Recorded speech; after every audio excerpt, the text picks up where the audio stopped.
$100 bill trick he pulled in Silly Tone. Did you know where he was going with that when it was happening, or what did you think? Did you know the doc story? No. Doctor? But you knew. Yeah. I'm pretty smart.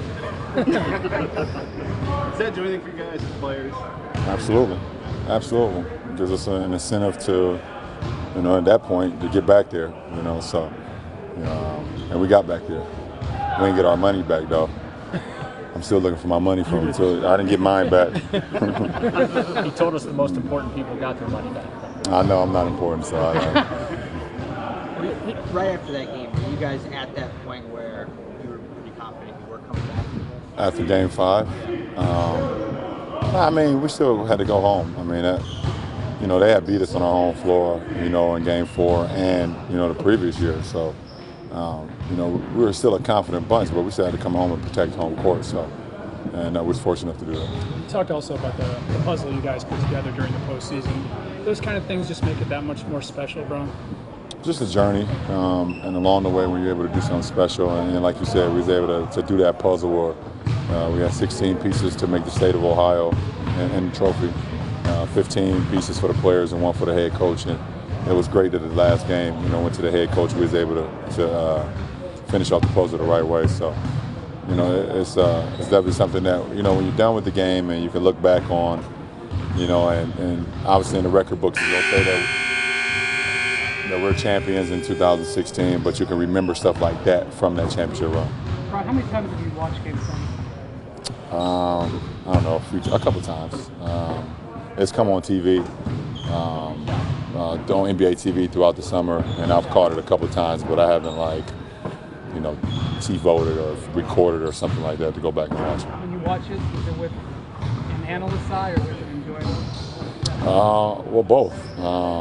I watch it from a fan's perspective of what they were watching at the time. I watch it from, things that we could have done better, in that game, and also for the enjoyment as well when you're able to see the zeros on the clock. You mentioned yesterday about taking notes during games. Is that mental or physical or both? It's mental. Yeah, it's mental. The physical side, we take care of our bodies. We put our bodies in the best possible chance to be successful. But mentally, you got to be able to take notes throughout the course of the game and continue to get better. Last year, so often you would say that this team's a young team, you've been through much together. Now that you climb the tallest mountain, how do you characterize this team to change your expectations? Well, we're not a young team as before, just off the simple fact that we added experience. We added Dunleavy and Bird. And RJ's a year older, I'm a year older, Channing, Champ. Everyone's a year older, so we're not a young team, but we still are as far as us being together. We're 2 years in, so that's pretty young still. And but we've seen it all. Doesn't mean that it puts us above the curve. We still have to work our habits and work our process, but I don't think there's a situation that we haven't seen now, after the last 2 seasons. Ron, along those lines, you guys are all confident to begin with, but what does winning a title do for a young player in terms of boosting that confidence? I don't know. I wasn't young when I won my. I think I was 27. For any player, that doesn't have to be young. For any player? Yeah. I don't know. I can only speak from my own perspective. I think I played championship level basketball. Up until I won it. Some years were better than others, and I got better every single year. I don't know. I don't think I needed a championship to know I was to validate myself in this league. But it definitely it's a great feeling when you do it with a group that you work hard for one another and you sacrifice for one another every single day. So from a team perspective, that's the greatest thing for me personally when you're able to win a championship. You repeated yesterday that you are a man about the future. Do you see 6, 7 championships in your future?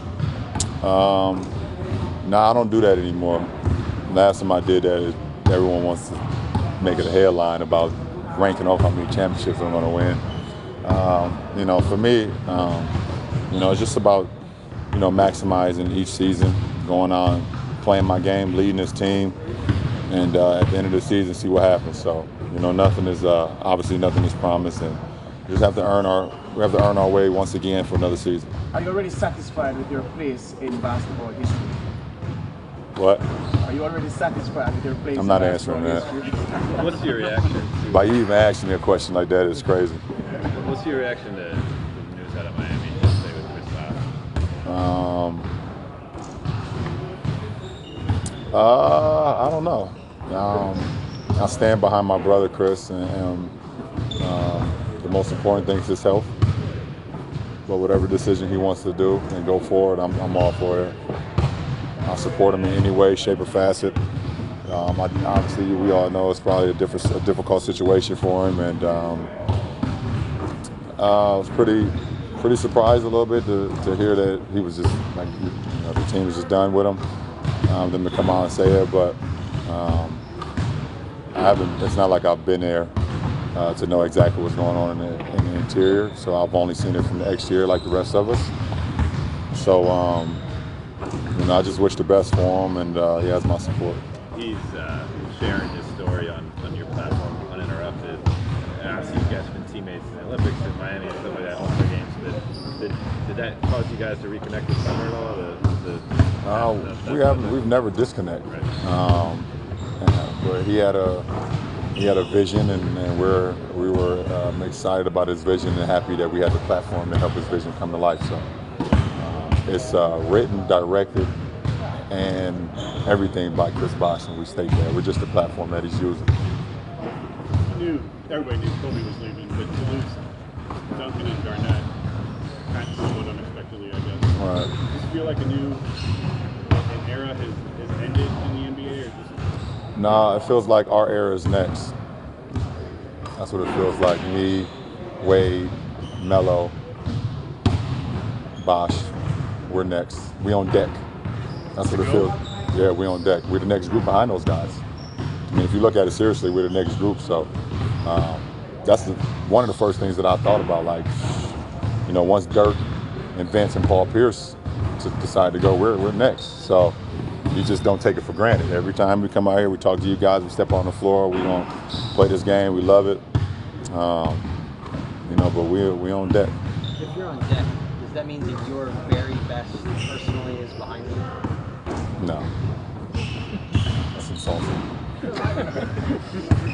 long way to the plate. Yeah, I said we was on deck. That now I was a DH.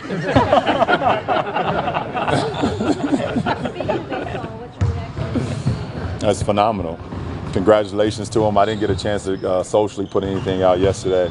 It was a long day from the media day, obviously, but congratulations to him on a division champ, and hopefully they can continue it. They look so good right now. I don't know what else to say. They're playing some great baseball, so hopefully they can continue it throughout the playoffs.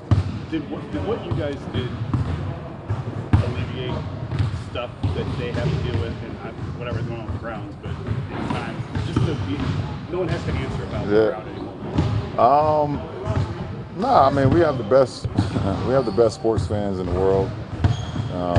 We have 3 great sports teams, and obviously our Browns are struggling a little bit over the years, but the Indians are playing some great baseball. We're trying to do our thing as well, and we have some other teams here in the city that just try to give our fans something to cheer for and be excited about. So when they do leave town or they go somewhere, they can wear our gear or just feel great about being a Cleveland sports fan. So it's a good feeling right now, and I have some opinions on the Browns that I'll give you a sidebar about it. They're good opinions, though. Have you noticed a difference in Northeast Ohio since June? Just got back yesterday. I've been all over, man. I haven't been home. I got back yesterday to see you guys, and so I'm back now, and I'm looking forward to being around Northeast Ohio, and it feels good to be back. What did Jim Brown, having him in the parade, and then at the rally, having him walk out and hand you the Larry O'Brien trophy, and you put your arm around him? Could you just describe that moment, what it meant to you, and why that was so important? Why it's so important, I think we all can answer that question. What it meant to me personally is just someone who laid the stone down for not only Cleveland sports, but for sport in general. And what he was able to accomplish both on and off the field, I think we all know his impact. He means so much to this community, and You know, like you said, he was the last person to bring a championship here to this city, and then for it to all come to fruition here, you know, this past summer, and him to be there, it meant everything to me. You know, he's an idol of mine. He's someone I look up to, and it's just great to have him around, man. You know, even with last year when we weren't able to get it done, for him to be sitting courtside, for him to be around this year, it's been great.